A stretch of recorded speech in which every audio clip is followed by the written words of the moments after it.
El argumento del avestruz. Amado maestro, hace poco el gobierno británico se negó a admitirme en Inglaterra, incluso para pasar una noche, argumentando que tu exclusión del país favorecía el bien público. Pocas semanas después, el jefe del mismo gobierno autorizó el uso de las bases militares por parte de los bombarderos americanos en su reciente ataque a Libia. El primer ministro justificó su decisión de ayudar a los americanos a bombardear las ciudades de Oriente Medio diciendo que era su deber prevenir los males del terrorismo. Las nociones sobre el bien y el mal que expresa el gobierno británico son muy confusas. Por favor, comenta. Uno tiene que entender que todo es relativo, no definitivo. Así, lo que a uno le parece bueno, puede parecerle malo a otro. Y no hay contradicción. Ambos pueden tener razón. Que algo sea bueno depende de tus ideas preconcebidas. Y lo mismo pasa con lo malo. El gobierno británico piensa que mi entrada en el país, aunque sea para pasar una noche, no favorece el bien público. El mismo gobierno está dispuesto a admitir que los bombarderos americanos, con sus misiles, usen sus bases para destruir a un pequeño país como Libia. Para el gobierno esto favorece el bien público. No hay incoherencia. Según su punto de vista, su sociedad, su cultura, su religión, su país, tienen que ser salvados a cualquier precio, porque creen que son los defensores del bien. A pesar de que el gobierno británico ha torturado a la humanidad más que ningún otro gobierno del mundo. Durante 300 años ha sido el mayor terrorista posible. Ha matado a millones de personas en todo el mundo para crear el mayor imperio de la historia. Este gobierno está completamente sintonizado con la ideología imperialista americana. Se ha visto obligado por la necesidad a dar la libertad a los países de su imperio. Pero no lo ha hecho alegremente ni por voluntad propia. Esos países tuvieron que luchar durante casi un siglo, sin armas. Han sido masacrados sin ninguna consideración hacia los valores humanos. Recuerdo. En India ocurrió un incidente que puede ser considerado como uno de los más inhumanos de la historia. En Amritsar, la ciudad sagrada de los Sikhs, hay un jardín público muy hermoso, una gran superficie que puede albergar por lo menos a 1 millón de personas para cualquier reunión, encuentro, discurso. El jardín siempre se ha usado para este propósito. Tiene unas paredes muy altas para que no entren los ruidos del tráfico exterior y dispone de una sola puerta, tan pequeña que solo puede pasar una persona de vez. No caben 2 personas juntas. Estaba celebrándose una reunión silenciosa de casi 1 millón de personas. Niños, mujeres, ancianos. La oración era: el gobierno británico debe cambiar de actitud y debe irse de nuestro país. Eso no es terrorismo. Simplemente estaban rezando y pidiendo un cambio de actitud. Pero el coronel Guiller, que estaba al cargo de aquella zona, se presentó con sus tropas, dirigió las ametralladoras hacia la gente, y comenzó a disparar. Aquella oración era una revolución contra el imperio. Solo había una puerta, y desde aquella puerta estaban disparando a discreción, sin discriminación. Niños, mujeres y ancianos. Y nadie podía escapar porque los muros eran muy altos. Guiller mató a toda la muchedumbre. Ni un solo ser humano salió vivo por la puerta. Y esa gente estaba en su país. Los británicos eran los terroristas, los que habían estado gobernando su país y explotándolo. India ha sido rica, ha sido considerada durante miles de años como una gran fuente de riquezas. Así la describió Pitágoras, así la describió Alejandro Magno. Tantos invasores. Pero las riquezas de India parecían inagotables. Venían pueblos que invadían el país, se llevaban sus tesoros, se apoderaban de sus hermosas mujeres. Eso ha estado ocurriendo durante miles de años. Los británicos fueron los últimos. Durante 300 años exprimieron toda la riqueza del suelo indio, hasta la última gota. Y ni siquiera permitían que la gente rezase para que hubiera un cambio de actitud. Eso era un crimen contra el imperio. Y no hizo falta ningún magistrado, ni juez. Ni siquiera hizo falta un juicio. Simplemente, llega un general y mata a toda esa gente. El gobierno británico ha sido uno de los fenómenos más repugnantes del que tengamos conocimiento. Creó el mayor imperio. Se decía que en el imperio británico nunca se ponía el sol. Y era verdad, porque el imperio daba la vuelta a la tierra. El sol podía estar poniéndose en una parte, pero salía en la otra. No había discontinuidad. El sol siempre estaba saliendo en algún lugar del imperio británico. Estos imperialistas sienten una profunda simpatía y amistad por América. Naturalmente, se permite el paso a las tropas americanas en nombre del bien público. Se permite a América usar las bases para destruir un pequeño país. ¿Y por qué destruir Libia? Porque el hombre que gobierna Libia en este momento es uno de los políticos más francos del mundo. Hace unos días, Gaddafi dijo que Ronald Reagan es un segundo Adolf Hitler. Y yo, comentándolo, digo que Gaddafi se equivoca. Y él estará de acuerdo conmigo cuando explique por qué. El mismo Adolf Hitler ha pasado a ser un número 2. Ahora Ronald Reagan es el Adolf Hitler número 1, porque, ¿qué poder tenía Adolf Hitler? Reagan tiene millones de veces más poder. Adolf Hitler no podría haber destruido el mundo. Reagan puede hacerlo. Al gobierno británico le parece que permitir que Reagan use una base en Inglaterra favorece el bien público. Ambos son imperialistas, ambos están de acuerdo en explotar a la gente, ambos están de acuerdo en que ni el comunismo ni nada que se le parezca puede existir en el mundo, ambos están de acuerdo en imponer la cristiandad sobre los pueblos no cristianos. Naturalmente Ronald Reagan es un amigo, aunque haga algo inhumano que pueda provocar el estallido de la Tercera Guerra Mundial. Y yo entiendo a Gaddafi. Él no es un hombre que pueda permanecer pasivo. Y no está permaneciendo pasivo. Aunque su país es pequeño, él no es solo un político, es un guerrero. Preferiría que su país muriera antes de que fuera esclavizado. Y yo le alabo porque es un pionero. Ha respondido bien. Ahora está bombardeando las bases americanas en toda Europa. Ha bombardeado España. Va a bombardear otros países, Grecia, va a bombardear las bases americanas en Europa, donde quiera que estén. Y contará con la simpatía de todos los países aplastados. Se elevará a la categoría de líder mundial. Ronald Reagan puede tener el poder, pero no cuenta con ninguna simpatía.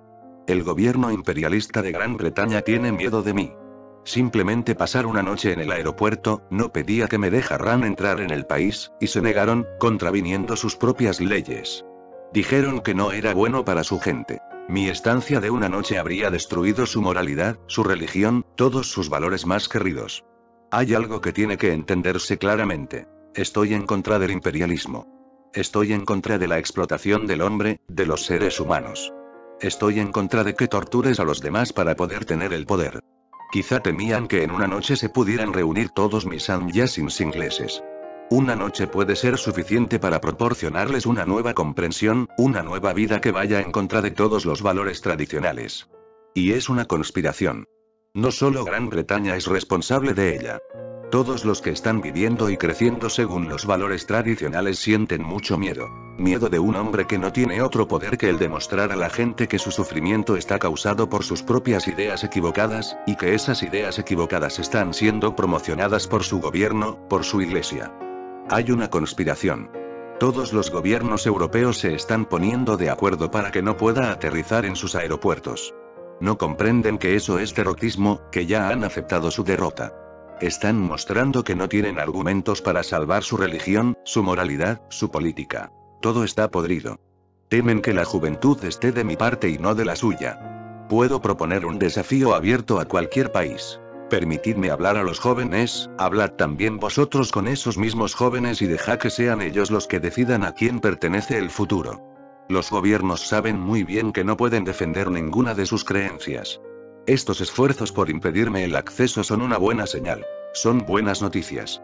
Significan que han aceptado su derrota. Si no, ¿de qué tienen miedo? Podrían haberme permitido hablar con su gente. Además, tienen a sus arzobispos, papas y sacerdotes que podrían haber demolido mis argumentos. Eso habría sido una vía culta, una vía humana. Yo estoy solo y ellos tienen millones de sacerdotes. Pero no tienen ni un solo argumento en favor de lo que piensan que son las bases de su sociedad.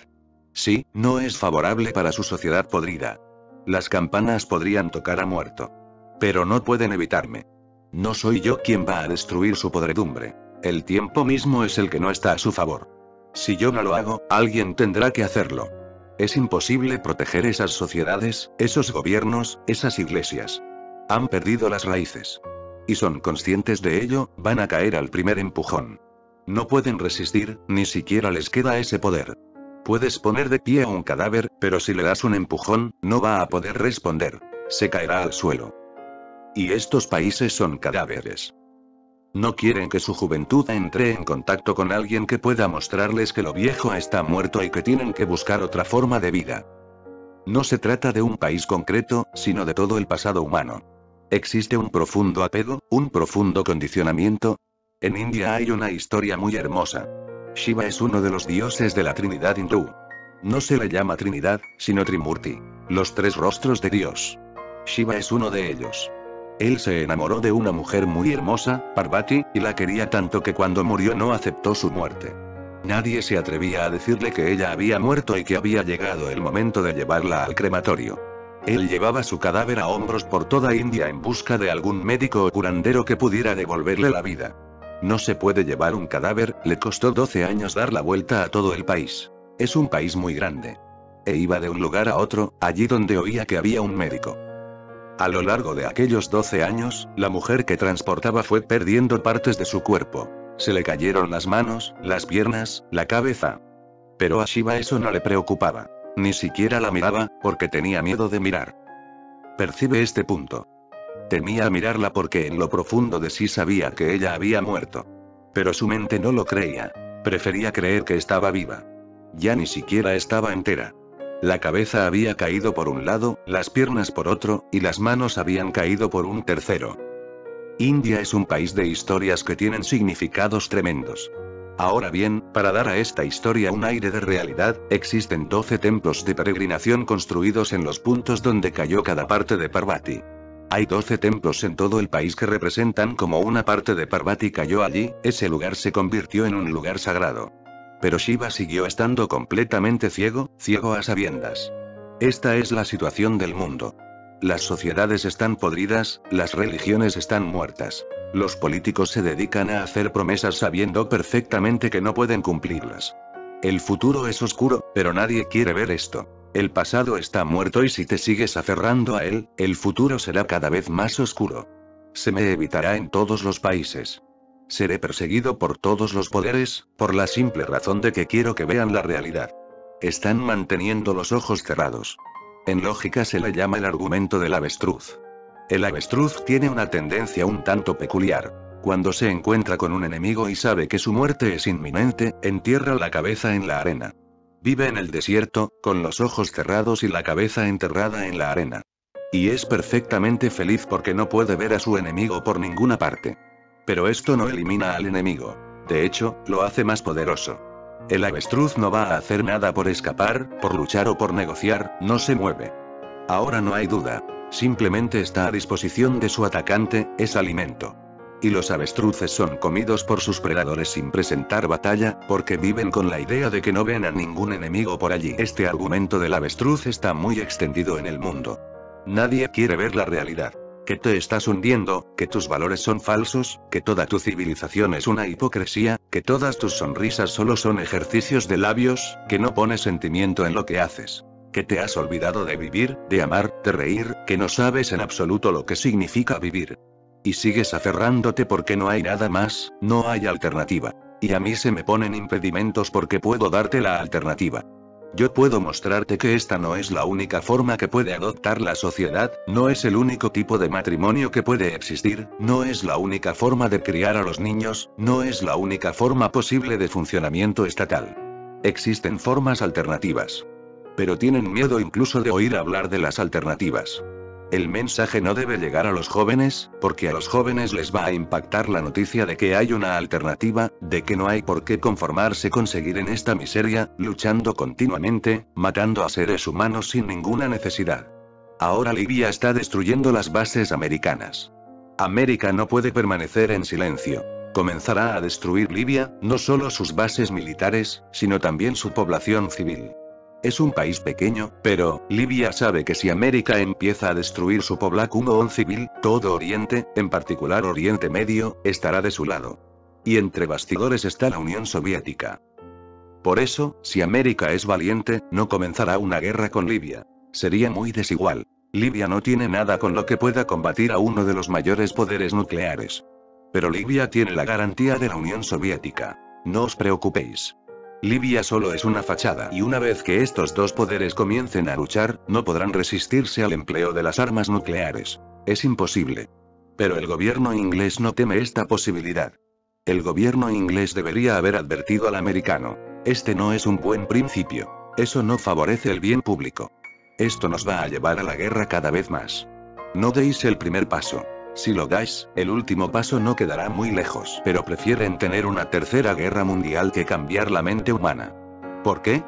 Porque cambiar la mente humana significa admitir que te has estado comportando estúpidamente durante millones de años, que todos tus antepasados no han sido más que unos necios. No sabían nada de la consciencia humana. Eran inconscientes, eran ciegos. Y unos ciegos han guiado a otros ciegos hacia la luz. Parece difícil aceptar que todo nuestro pasado esté equivocado. Es mejor empeñarse en afirmar que el pasado ha estado bien aunque se destruya el futuro. Salva tu ego, aunque muera la gente. Todo ello te da una pista de por qué soy un peligro aunque solo quiera pasar una noche, y los misiles nucleares norteamericanos no son peligrosos. Piensan parecido. Sus matemáticas son las mismas. Para ellos soy peligroso porque no me enorgullezco del pasado. Soy peligroso porque considero que el ser humano no ha vivido inteligentemente durante miles de años. De otro modo, ¿cómo se explica tanta ansiedad, tanta miseria, tanta angustia? El fruto muestra la calidad del árbol. Y el fruto que hemos obtenido nos muestra que todo el pasado humano ha ido mal por algo, y que por puro ego se ha seguido avanzando en la dirección equivocada. Estoy muy dispuesto a cambiar mis ideas si alguien me demuestra que están equivocadas, que no conducen al bien de la gente. Pero nadie está dispuesto a mantener un debate. Simplemente aceptan. No necesitan discutir, no necesitan argumentar. El gobierno español se estuvo planteando la posibilidad de concederme el acceso durante todo un mes. Tienen bases nucleares del ejército americano. Son miembros de la OTAN, y el primer ministro llegó a ese puesto prometiendo a los españoles que les sacaría de la OTAN y que ordenaría la retirada de las bases americanas. Los españoles no quieren, porque han conocido a Franco, que gobernó durante 40 años en una dictadura absoluta. Destruyó toda la libertad de pensamiento y mató a cualquiera que dijera algo contra él. Después de 40 años de esta experiencia, de esta pesadilla, no quieren entrar en ninguna otra. Votaron a este hombre por una sola causa. Había prometido sacar a España de la OTAN y obligar a los americanos a salir del país. Después de 2 años la gente se pregunta, ¿qué ha pasado? No nos ha sacado de la OTAN y tampoco se están retirando las bases americanas. En estos 2 años, el hombre, cuando llegó al poder no era un político, pero estos 2 años han hecho de él un político. Dijo, mi experiencia de 2 años en el poder me ha hecho cambiar de idea. Vamos a quedarnos en la OTAN y las bases americanas van a seguir en España. Fue una traición tal que la gente pidió un referéndum para decidir esta cuestión. Actualmente el primer ministro, toda la burocracia, todo el gobierno, está a favor de las bases americanas y de ser miembros de la OTAN. Pero no tienen una amplia mayoría. La gente joven sigue votando en su contra. El 45% de la gente ha votado en contra de la OTAN. Pero el gobierno, con todo su poder, se las ha arreglado para conseguir un número de votos ligeramente mayor. Si este hombre tuviera algo de dignidad habría dimitido, porque fue elegido con motivo de un programa. No le eligieron a él, sino al programa. Como ha abandonado el programa debería dimitir inmediatamente. Pero estos políticos son tan desvergonzados, no tienen dignidad, ni honor, ni respeto por sí mismos. Él quería que me quedara en España, pero el problema era la presión americana. Siguió posponiéndolo durante un mes. Me informó de que no filtrara la noticia de que España me había invitado, porque la familia real, el primer ministro, el presidente del gabinete, todos irían al aeropuerto a recibirme. Iba a ser su invitado, ellos fijarían la fecha y me informarían. Pero poco a poco fue viendo que si el 45% de la gente vota contra él, entonces dejar entrar en el país a un hombre como yo sería peligroso porque sin duda influiría en la juventud. El Parlamento decidió darme la bienvenida, el gabinete decidió darme la bienvenida, pero finalmente el presidente me informó de que no será posible. Políticamente era complicado. Yo sé cuál era la dificultad. La dificultad vino después del referéndum. Yo le repetía todos los días a John que si se iba a tomar una decisión, debía tomarse antes del referéndum. Después del referéndum no veía ninguna esperanza, porque una vez que el presidente vea cuánta gente vota contra él, no tendrá el valor de invitar a una persona que pueda influir en la gente. Ese era el miedo y este miedo se extiende ahora a casi todo el mundo, a cada país. Son temores extraños. En este pequeño y hermoso país me han dicho que no mencione que tenemos 1 millón de Sannyasins en todo el mundo y 3 millones de simpatizantes, porque eso puede darles miedo. Este país solo tiene 3 millones de habitantes, y no les gustaría convivir con un hombre tan poderoso que cuenta con el amor de 4 millones de personas. El país debería estar orgulloso de tener a alguien, y no soy un político, no voy a competir con nadie a nivel político. Pero el miedo sigue siendo miedo. Toda esta gente poderosa, por dentro se sienten inferiores y tienen mucho miedo. Siguen pensando. Lo único que tienen en mente es el poder, que es lo que puede aumentar su poder y que puede destruirlo. Y ponen condiciones. El presidente de Grecia estaba dispuesto a que yo tuviera una comuna allí, de hecho, quería que fuera así. Por sus propias razones. Atraería a miles de turistas y daría un empujón a su economía. De hecho, gracias a él me dieron un visado de 4 semanas para Grecia. Pero después llegaron las condiciones. Si quería quedarme allí y hacer una comuna, debía recordar algunas cosas. La Iglesia Ortodoxa griega es respetada por nuestra constitución, no puedes criticarla. La familia es nuestro fundamento, no puedes criticarla. Nuestro código moral, no puedes criticarlo. Creemos en la virginidad, no puedes criticarlo. Es cierto que creen en la virginidad, pero es difícil encontrar una sola virgen en toda Grecia. Eso está bien, pero no debería criticarse. Puedes ver la forma de pensar de los políticos. Se puede tolerar la realidad, pero sin sacarla a la luz. Yo no puedo aceptar condiciones de nadie. Pase lo que pase, sean cuales sean las consecuencias, pero aceptar condiciones, y encima por un trocito de tierra. ¿Cuánta tierra necesita un hombre? Quizá me guste vivir sin país, ser un nómada en el verdadero sentido de la palabra. Ha habido nómadas antes, pero tenían un hogar base. Yo seré un verdadero nómada, sin hogar base, siendo rechazado de un país a otro. Pero el hecho de que me rechacen no es más que una aceptación de su derrota, de su impotencia. Antes o después tendrán que pagar por ello, y pagar un alto precio, porque en todos los países hay personas inteligentes. ¿Hasta cuándo va a poder tolerar esto la gente inteligente? Antes o después se convertirá en una revolución. Encontraré amigos en muchos países sin haber estado en ellos. No puedo perder la esperanza porque no veo que la inteligencia haya muerto. Está reprimida, pero está viva. Se ha convertido en una corriente subterránea, pero mi rechazo va a provocar que salga a la superficie. Pronto habrá protestas en todos los países que me niegan la entrada. En Italia han estado posponiendo durante 3 meses darme un simple visado de turista de 3 semanas. Y el presidente, el primer ministro y el ministro de Asuntos Exteriores dicen: se lo vamos a dar, mañana. Los sannyasins están yendo cada día. Se sientan en sus oficinas y les dicen: estamos preparados, cuando vosotros queráis. Pero, ¿cuándo va a llegar vuestro mañana? Y después de 3 meses se sienten muy frustrados, porque el Papa lo está reteniendo. No pueden decir que no a los sannyasins porque no tienen ninguna razón para ello. Y saben de mi impacto en Italia. Hace unos días, una entrevista televisada de 1h30 fue vista por 34 millones de espectadores. Es algo sin precedentes. El director me informó. No podíamos creer que interesarías a tanta gente. Nunca has venido a nuestro país. Ningún otro programa en toda su vida había atraído a tanta gente. Y no fue solo el programa, que acabó en 1h30, sino que la gente estaba discutiendo de cada uno de los puntos en el mercado, en la universidad, en todas partes. Unos a favor, otros en contra, pero todo el mundo estaba muy implicado. Así pues, el gobierno no puede decir que no, porque eso podría acarrear problemas. Y el Papa insiste en que no se me permita entrar en Italia, por eso lo van posponiendo. Finalmente los sannyasins se han sentido tan frustrados que han organizado una protesta. Fellini, uno de los directores italianos más famosos, ha sido el primero en firmar su petición. Ya tienen la firma de 36 personalidades mundialmente famosas y están recogiendo más nombres. Y eso que nunca he estado allí. Estés o no estés de acuerdo conmigo, hay una cosa cierta. No pueden impedir que presente mi visión a la gente, mi punto de vista. Y lo que está ocurriendo allí, ocurrirá también en Alemania, ocurrirá en Grecia, ocurrirá en Inglaterra, ocurrirá en España, ocurrirá en todas partes. Los sannyasins tienen que crear una cadena de protesta en todo el mundo, firmada por todos los artistas creativos importantes, novelistas, músicos, escultores, bailarines, actores, directores. Gente de todas las dimensiones que haya tenido un impacto en el mundo. En primer lugar, recoger todos los nombres de los que están a favor de la protesta, en cada país, y después enviar una protesta final a las Naciones Unidas que las incluya a todas. Porque ahora no se trata de un país. Si el Parlamento Europeo decide que no puedo aterrizar en sus aeropuertos, no puedes considerarme únicamente como un individuo.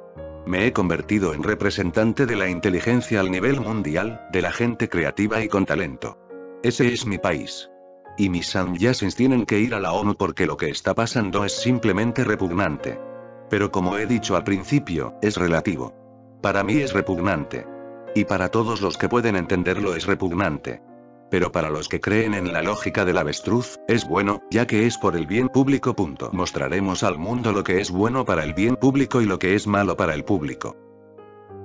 Amado maestro, yo fui uno de los que se hizo un buen viaje cuando se publicó la lista de iluminados porque pensé, si Osho dice que estoy iluminado, ¿por qué no probarlo? Me gustó. Di una fiesta para unos 100 amigos y durante los siguientes 6 meses, hasta que volví a oscurecerme, intenté utilizar lo que consideraba que era una situación con mucho potencial. De lo que he visto, lo más importante ha sido comprobar que realmente me siento bien. ¿Me estoy engañando a mí mismo con esta experiencia?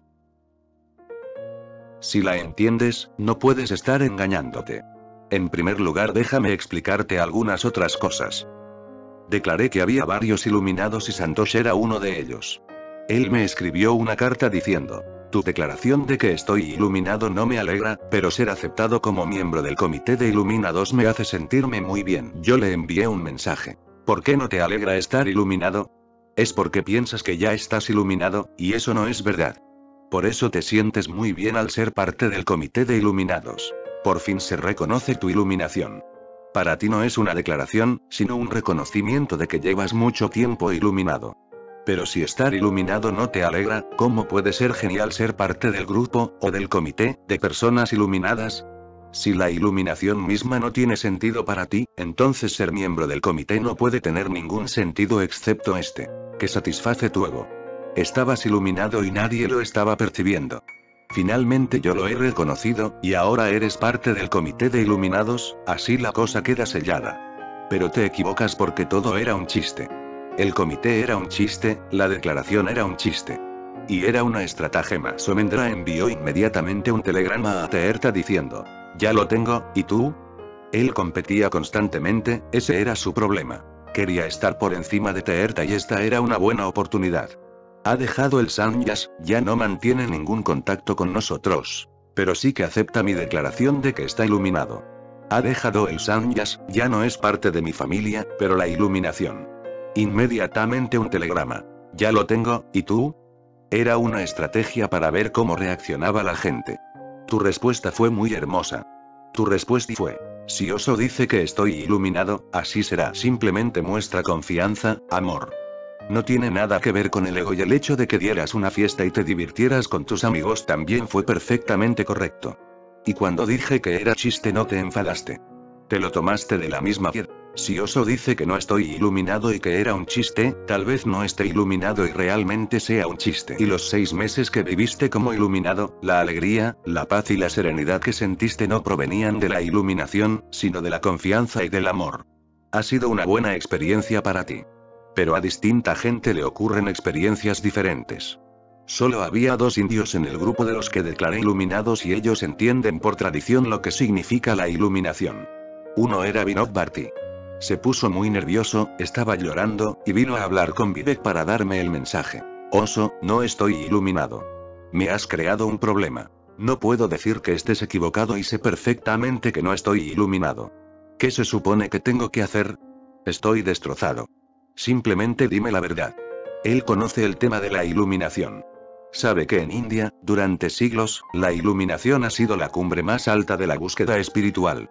En Occidente la idea misma no ha existido. Así es que no podía concebirse como Gautama Buda y tampoco podía negarme porque me ama y confía en mí. Por eso pude ver su problema y le envié un mensaje. No te preocupes, solo era un chiste. No estás iluminado, relájate. Hasta que oyó que no estaba iluminado, no pudo dormir durante 2 días. Después se relajó, no está iluminado. No hay problema. El otro hombre era Swami Anand Maitreya, que fue el único que entendió el chiste inmediatamente, porque al salir de la habitación dijo, este oso es un pícaro. El hecho de que diga que estoy iluminado lo prueba. Pero viene de Bihar, de donde proceden la mayoría de los iluminados de India. Gautama Buda, Mahavira, Parsunata, Naminata, Adinata, una larga serie de iluminados. Los 24 maestros iluminados de los Jainas, Gautama Buda. Todos se iluminaron en Bihar. Bihar tiene el entendimiento y la experiencia más profundos de la iluminación. Naturalmente él dijo, Osho es un pícaro, pero eso también indica su amor. No se sintió alterado, porque cuando sabes que es un chiste, no tienes ningún problema con ello. Algunos simplemente se quedaron en silencio. No reaccionaron en ningún sentido. Eso también es bueno. No les afectó. Siguieron siendo ellos mismos, tal cual. Si Oso dice que estoy iluminado, puede ser. Si dice que no lo estoy, pues no lo estaré. Pero no suponía ninguna diferencia para ellos. Permanecieron serenos y desapegados. Y ha sido una buena experiencia ver que la gente reacciona de distintas formas ante la misma idea. Los que no estaban incluidos en el comité se enfadaron. Recibí algunas cartas que decían: si esta gente se ha iluminado, ¿por qué yo no me he iluminado? Como si fuera algo, se los has dado a ellos. ¿Por qué no me lo das a mí? Alguien escribió: yo he estado contigo más tiempo que ellos y aún no estoy iluminado. ¿Te has olvidado de mí o qué? Es bueno ver cómo reacciona la gente. Tu reacción ha sido muy hermosa en ambos extremos. Si Oso dice que estoy iluminado, así debe ser. Eso es confiar. Y si dice que no, no ves ninguna contradicción o inconsistencia, simplemente lo aceptas. Si dice que no, entonces será que no has trascendido el mundo de lo consistente, de lo inconsistente. Para el amor no hay contradicción. No compara. Está disponible a cada momento.